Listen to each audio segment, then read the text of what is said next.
Practice کی ہے، اور پریکٹس میں پھر مشہور ہو گئے کہ یار یہ اتنا آنےسٹ اور اسٹریٹ آدمی ہے کہ یہ نہیں دیکھتا کہ جج کے سامنے ذرا بھی ڈرتا نہیں ہے، وہ جج انگریز ہے یا مسلمان ہے یا ہندو ہے، بالکل اسٹریٹ ٹو دا پوائنٹ بات کرتا ہے اور بہت زیادہ لاجیکل بات کرتا ہے، اس کے آرگیومنٹس کو اور بات کو کاٹنا بڑا مشکل ہے۔ مشہور ہو گئے، پھر جب مشہور ہو گئے تو پیسے بھی آ گئے، پیسے کیسز سے آتے تھے۔ پھر انہوں نے اپنی فیملی کو کہا کہ اب میرے حالات اچھے ہیں اور آپ، پھر انہوں نے بہت اچھا ایک آفس لے لیا، اور تو یہ جو ادھر فیملی تھی چھوٹے میں جو اسکول نہیں جاتے تھے، اب بڑے ہو رہے تھے، ان کو بھی بلوا لیا بمبے، تو entire family shifted to Bombay. تو ان کی جو بہن تھی، ایک بہن کا مجھے پتہ ہے وہ ڈینٹسٹ تھی، بن گئی، لیکن انہوں نے ہی ادھر داخل کروایا، جبکہ مسلمان نہیں داخل کرواتے تھے اس قسم کے کالجز میں، تو بچیوں کو بن کو نہیں، جو اب وہ آئے تھے سوچ سمجھ کے پڑھے لکھے تھے سب۔ And then he fought for کہ جی نہیں، مسلمانوں کو علیحدہ ملک لینا چاہیے۔ اب میں ان کے آخری دن آپ کو بتاتا ہوں۔ وہ ان کی جو ایک بہن تھی، انہوں نے شادی نہیں کروائی، ان کو وہ کہتے تھے فاطمہ، ٹھیک ہے، اور فاطی جو تھی وہ اپنے بھائی کے ساتھ 40 سال انہوں نے گزارے، وہ کہتے تھی جن، ہیلو فاطی یہ کام کرو، جن آپ کچھ ریسٹ بھی کر لیں، ٹھیک ہے۔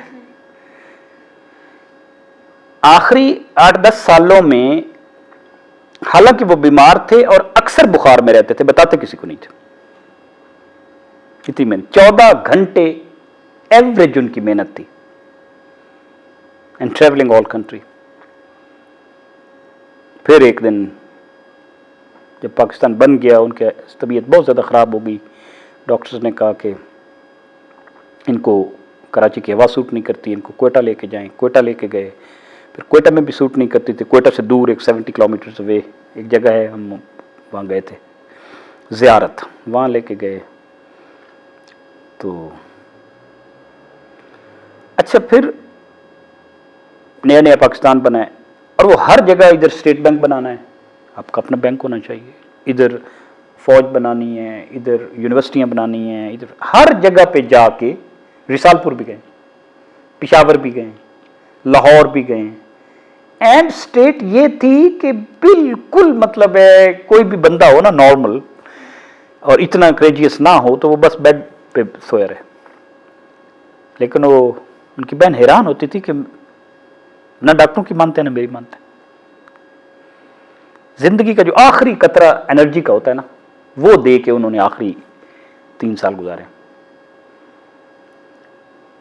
تو آرگیومنٹ ان سے کر کوئی نہیں سکتا تھا۔ وہ بہن کہتی ہیں کہ میں جب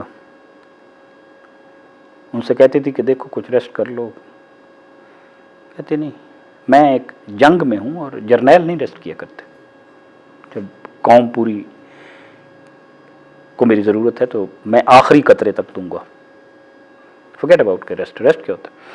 تو اس دوران میں پھر بہت زیادہ طبیعت خراب ہو گئی، پھیپھڑوں میں کینسر ہو گیا، ٹی بی ہو گئی، ڈاکٹر کو کہا کہ آپ کو میری بہن کو نہیں بتانا چاہیے تھا، اس طرح کر کے، لیکن بہرحال اب وہ بہن ہی ان کی واز ٹیکنگ کیئر، اور 11 ستمبر کو ان کی طبیعت زیادہ خراب ہو گئی اور انہیں لے کے آ گئے 1948 واپس کراچی۔ کراچی میں آپ نے وہ تو دیکھا ہوگا مسرور ایئر بیس، اس ایئر بیس کا نام اس وقت ماڑی پور ایئر بیس، ادھر جا کے جہاز ان کا اترا، 2 گھنٹے میں، چھوٹے جہاز سلو چلتے ہیں، کراچی پہنچے۔ The last scene was painful, وہاں سے گھر آتے ہوئے پیچھے سے جہاز میں آئے، پاکستان سے آنے والے مہاجرین کی بستیاں وہاں پہ تھیں، اسی روڈ پہ ان کی گاڑی کا پیٹرول ختم ہو گیا، وہ اس میں لیٹے ہوئے، and at that time he is old man. 1 گھنٹہ پورا کچھ نہیں ہو سکا, پیٹرول نہیں تھا, اور ساتھ ہی وہ خیمے تھے, اور ان کو نہیں پتا کہ جس بندے نے ان کی خاطر یہ بنایا ہے وہ ایک گاڑی میں پیٹرول نہ ہونے کی وجہ سے مر رہا ہے. فاطمہ تھیں اور ایک کوئٹہ سے نرس تھیں, ڈینہم ان کا نام تھا, ینگ تھی.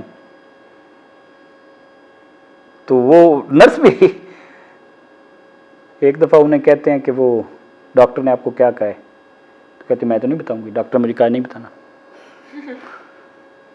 تو تھوڑا سا جس طرح ہوتا ہے, تو شاید کسی نے کہا کہ پھر آپ کسی اور کو رکھ لیں, یہ تو نہیں طریقہ ہے, یہ تو ایسا نہیں کہنا. تو کہتا نہیں, مجھے یہ لڑکی پسند ہے. دیکھیں اس نے اسٹریٹ بات کی ہے, شی از آنیسٹ.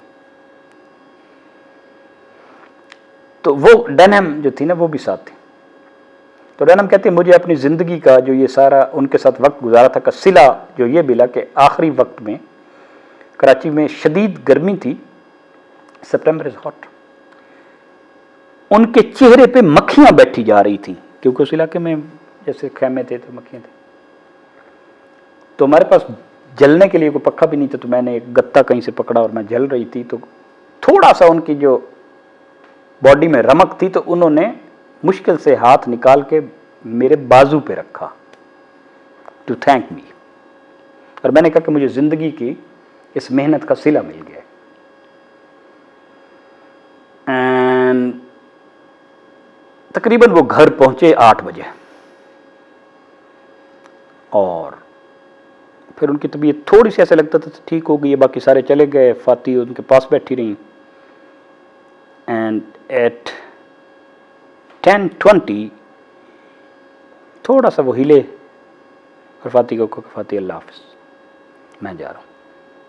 And he died 10:25. ان کا نام تھا محمد علی جناح. پاکستان میں آنے کا تو نہیں سوچا. Imagine the effort, imagine the main.